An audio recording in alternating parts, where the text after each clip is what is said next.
I'm so happy to be here, and it's just a wonderful event. Early on in my life, even though I didn't grow up with Marvin, his music touched me at a very early age.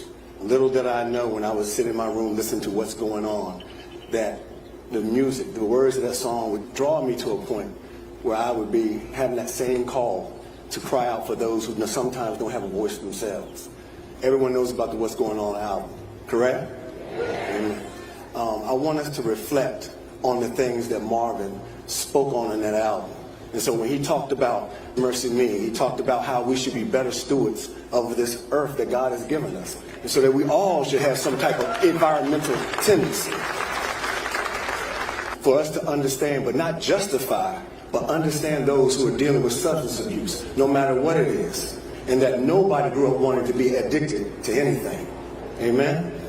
Then also, as we think about when he talked about the inner city blues, we reflect on how he spoke and cried out for those who didn't themselves have that voice to speak out, who are striving the best they can to make it, dealing with crime, dealing with setbacks, and also dealing with some, not all, but then with some who abuse their authority.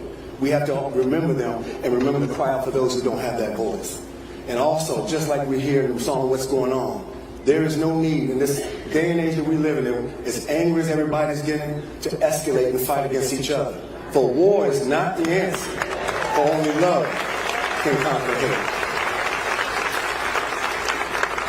And lastly, as he mentioned in Holy and God is Love, remember to love each other. And it first starts in your family.